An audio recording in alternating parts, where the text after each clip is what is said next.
Hello, everyone. Richard here, wanting to review another replay of Armant. Um, kind of wanted to open up with a quick history of the era of Panzer Corps. Uh, I think we could start with I think Deductor was uh, the first serious YouTube player, at least that I'm familiar with.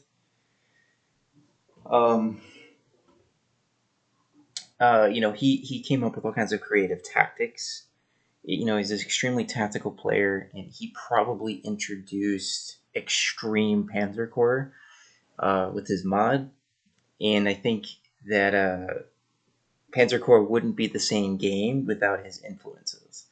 And then we transitioned many years later from Deductor to Picata in his very mythological, descriptive, uh, strategic, and positional play. Everything's very precise, and we're trying to do things in this very logical manner. And he has a great playthrough. I don't remember when it ended, but he played quite a bit on Rommel difficulty and some Man Steam and a little bit of Ultimate. But he really kind of uh, got people into the right mindset for how to play. And somewhere, I don't know how long Goose has been playing Panzer Gore. He's been playing it forever, but I think Goose is somewhere in this era between Deductor and Bricata. And I think Goose's influence was creative use of units that we hadn't seen before, in particular with scouting. Um, and Goose, I think, is the person that popularized hyper aggressive play. Let's exhaust our units, advance very quickly, run them out of ammo just so we can kill one more unit, which I think is a very heavy influence on Armant's playstyle that I think will become clear as we review it. And then after the Bricata era, uh, I think there was a brief time that I had some influence on the game, mostly with creative problem solving. I saw the maps as what are the ways that we can work around the obstacles in an unorthodox method. I don't think I invented it, but I think I showed the most creativity with using paratroopers in the back. Uh, I probably borrowed some ideas from Soren about blocking victory hexes and using those ideas to the extreme.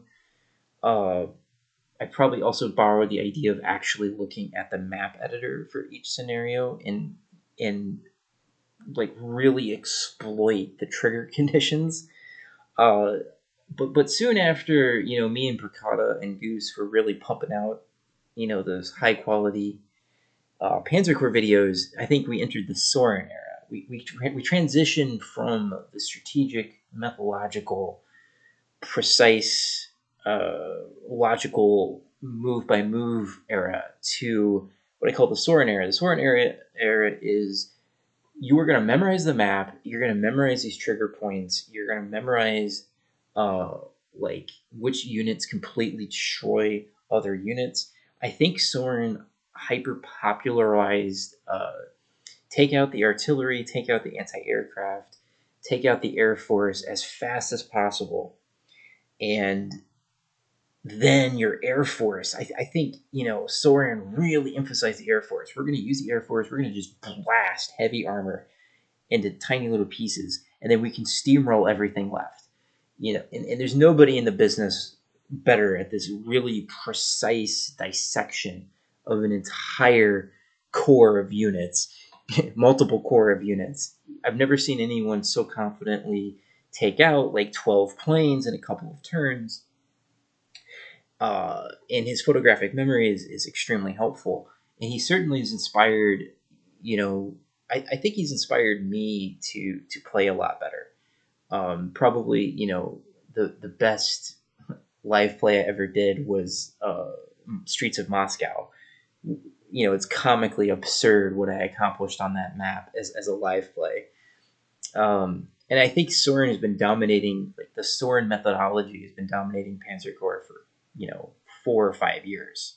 It's really hard to argue with the system that takes away the strongest aspects of your enemy force and leaves it pathetic and vulnerable to being destroyed in pockets. And I think I forgot to mention that. I think Soren is the one that popularized pocket surrenders. I think Goose was aware of these methods, but I don't think he scaled it the way Soren did. Soren's like, okay, there's 60 enemy units coming. How do I set up multiple pockets to force surrenders in a systematic way while protecting my units from long-range artillery? It's very hard to argue with these methods. I think any serious player playing at an extreme difficulty is using these methods. It's just tried and true, and you have endless examples of Soren doing this. But I now want to talk about how I think we're entering a new era of Panzer Corps. We're going to call it the Armant era.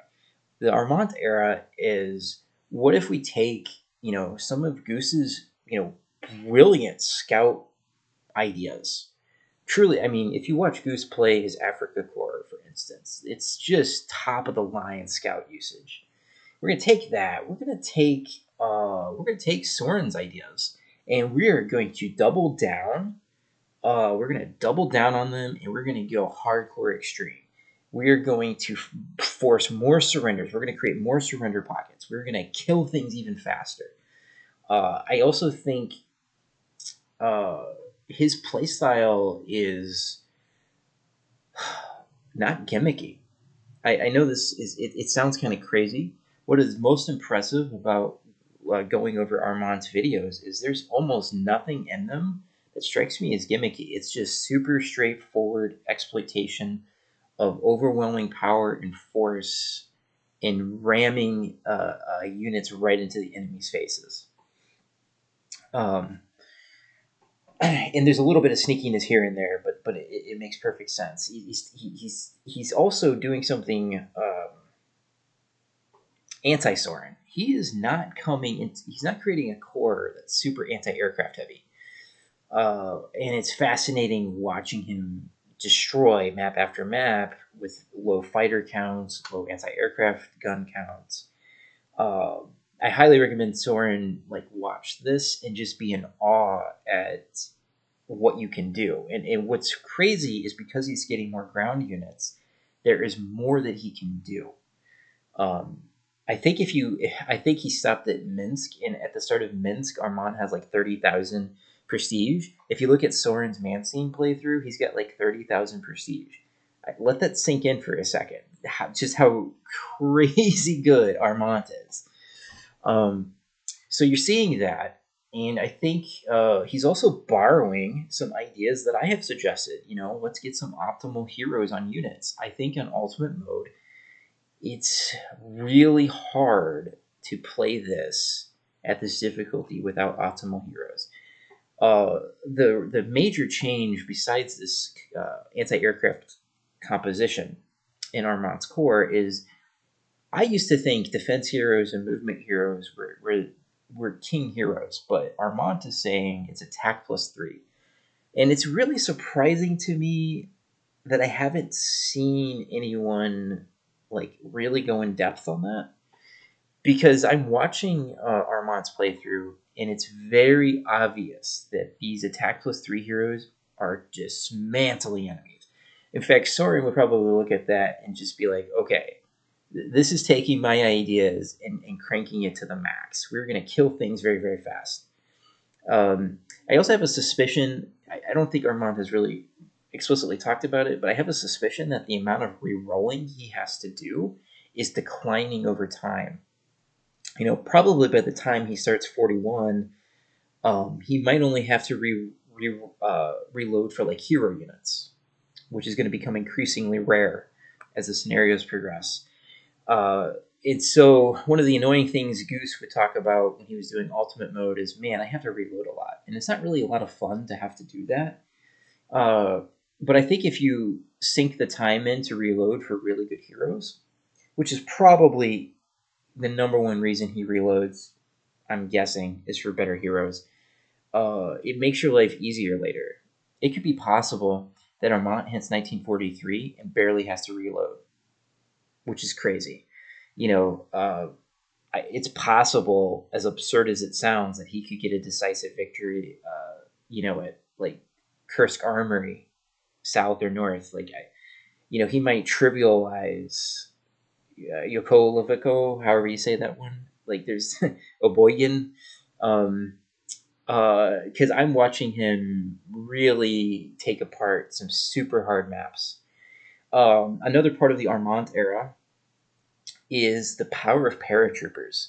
Now, I've always liked running with 3 paratroopers in my corps, and I think we're seeing a little bit of a switch to, more paratroopers. Armant's like, well, half of my infantry units are going to be paratroopers.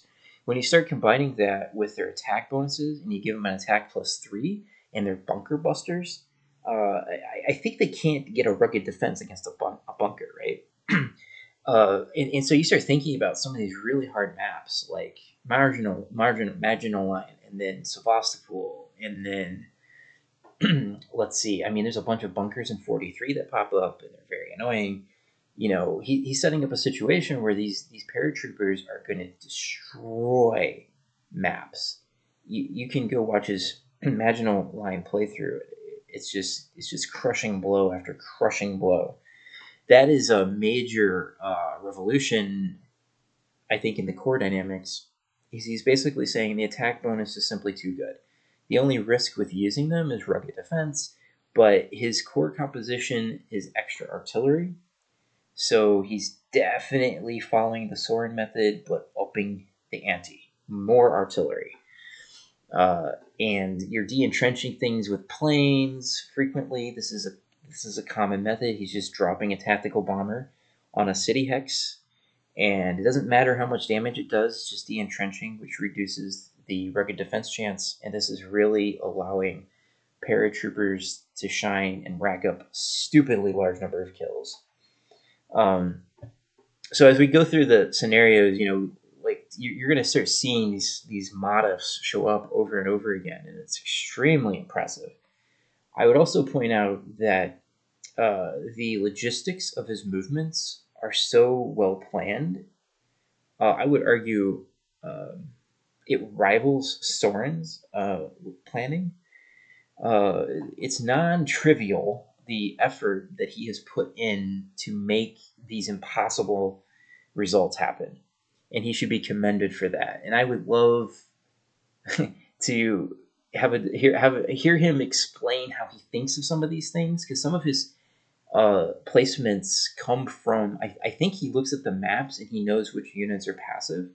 There's some things he does that I guess I have to blame me, Soren, and Goose for not paying attention to the maps. There are certain units that are passive, and he exploits this, that for some reason, the rest of us forgot about. So with that being said, let us take a look at Lodz, which I think is a particularly challenging map, but he trivializes it.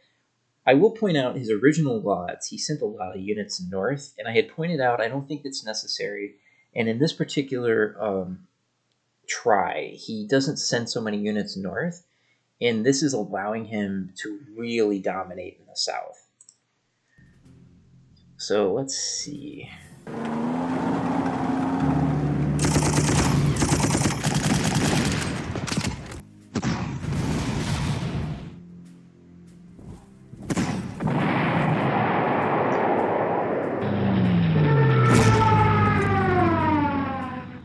So he's got 6 artillery. Right, no, he has 7 artillery. That is so much artillery. But he has to have that much because there's so much de-entrenching.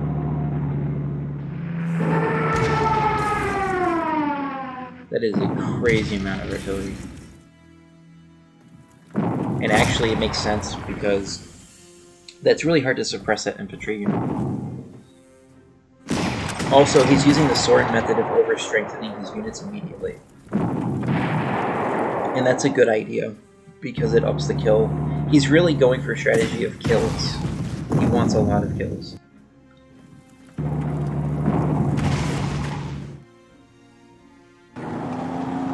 He's using Soren's methods, but like insane efficiency.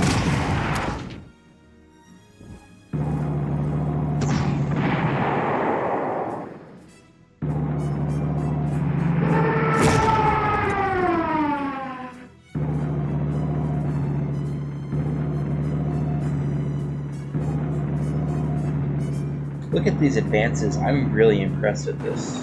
He's getting his artillery in range to de-entrench this unit.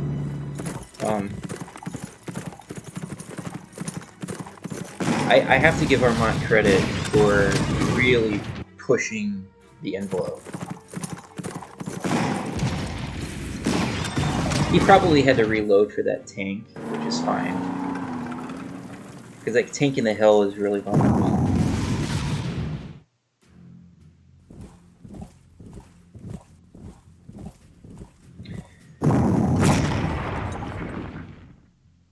Yeah, look at that artillery movement. It's impressive. On turn 3, it's going to be in range of everything relevant.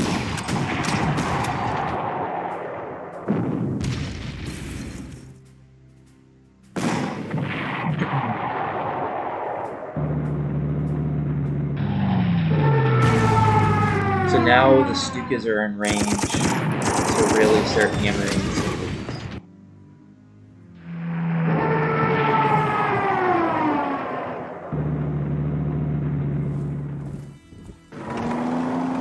The other thing that Armant does is he gives trucks to most of his units. He doesn't have the prestige yet, but you'll see that the paratroopers get trucks later.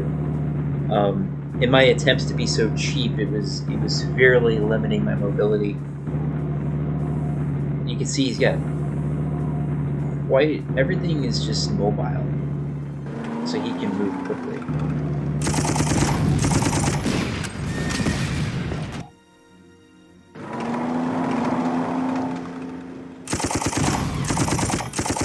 I don't know why he left the tank in the woods.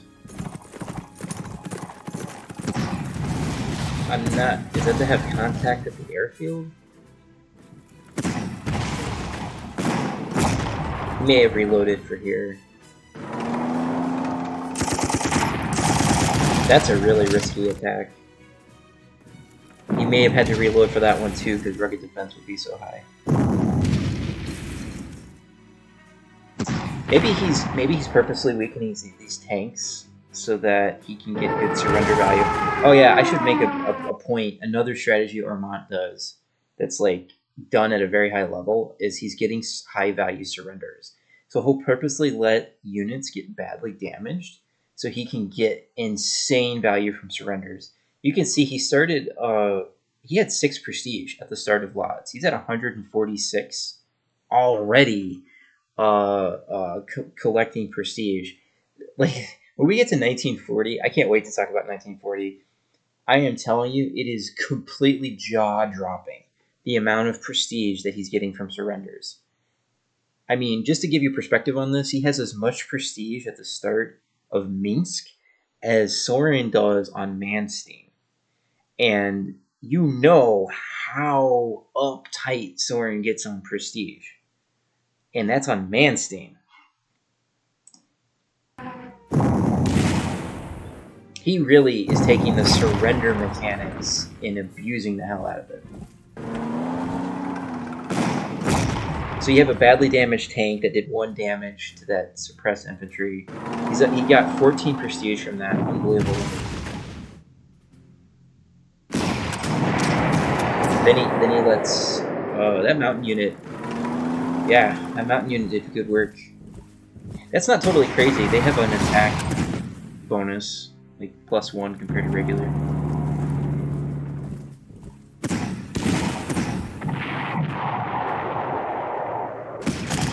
So in 3 turns, he has seriously gutted most of the counterattack and wiped out those 2 infantry, so he has freedom of movement. This is something I discounted.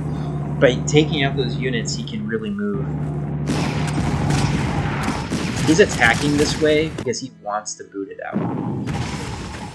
And the scout has a chance now. Yeah.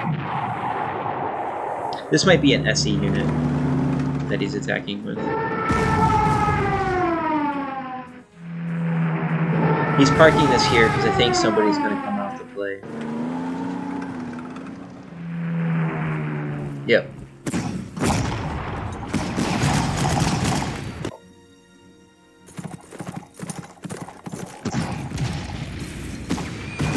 So he probably reloaded there because that scout should probably be dead. It's in the hills, so it's quite vulnerable.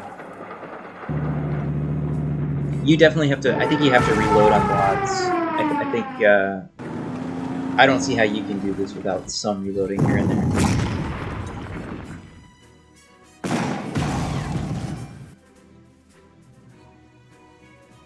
So yeah, this is so crazy. He's gonna. This entire front's about to open. By pulling this infantry unit out, it's allowing him freedom of movement.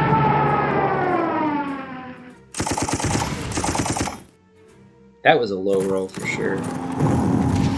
Oh, maybe he did that on purpose so he could force a surrender here.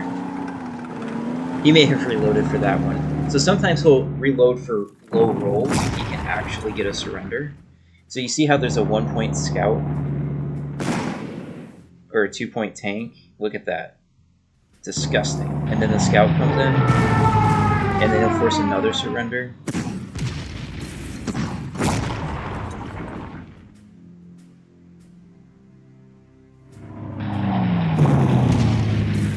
And then he's going to bully his way in here. This is key. This infantry unit has to be killed, so you have freedom of movement to hit the artillery. These are things I've thought about, but I didn't have the technical skill to problem solve it.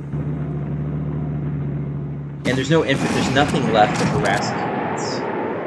And all vision's lost, yeah. This is really good.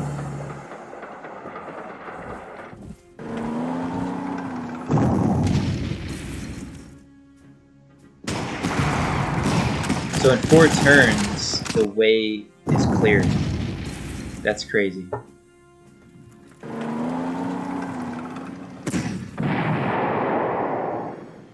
Beautiful use of the tank there. He's going to pin this so it doesn't bother his units, and then he's going to go.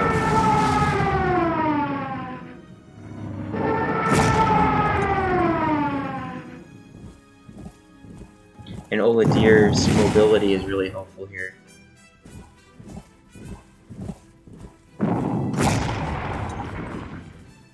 And then, of course, you can abuse the fact that for whatever reason the Lodz infantry must move around, and it de-entrenches them. It's very obvious in retrospect that this is how you approach the map. Just hitting them in the vulnerable southeast quadrant.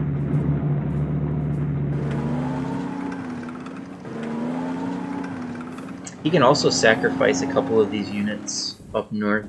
Does he do that? I can't remember.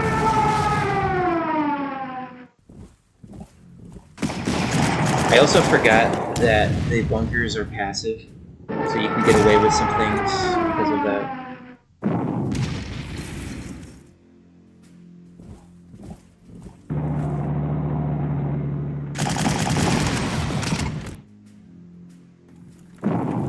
This is very well done here.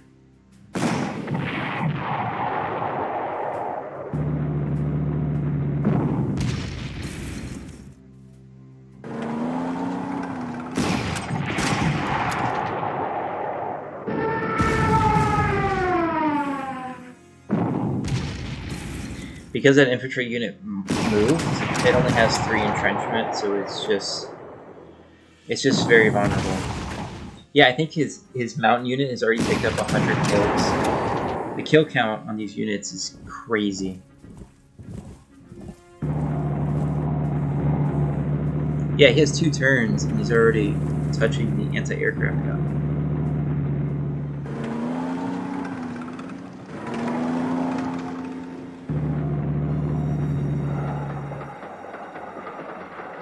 That's very clever.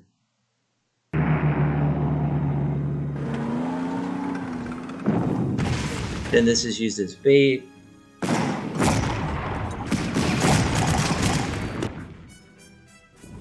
And all these units, you know, he's abusing the mechanic. Units keep rotating. So none of them are getting entrenchment. A lot of the units are set to passive.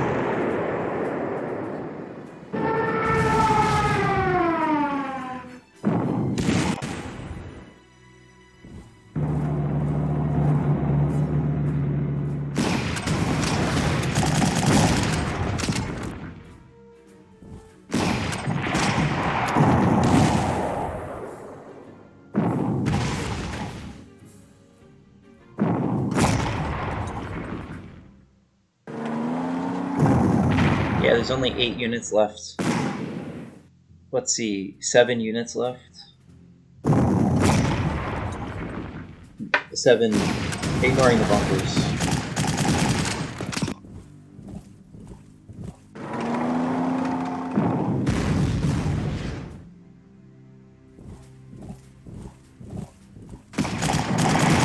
Six units left.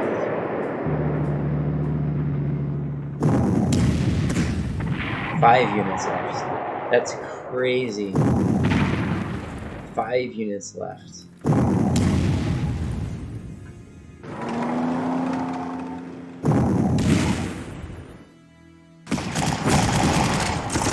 He has to do this to accelerate the de-entrenchment, so it's probably at 5, and it's going to hit 6. But with some auxiliary units in reserve, that'll be fine.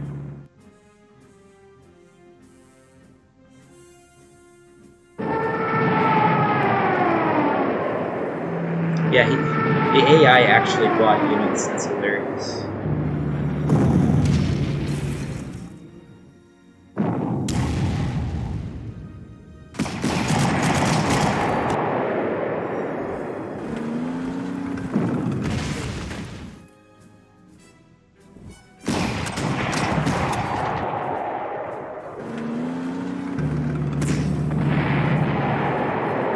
It's just... I really like Armant's efficiency. He drains his units of ammo ruthlessly.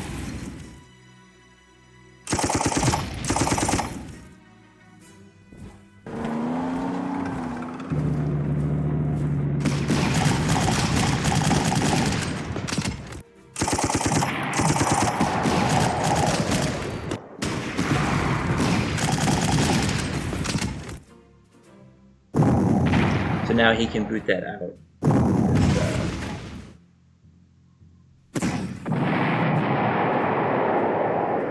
Beautiful.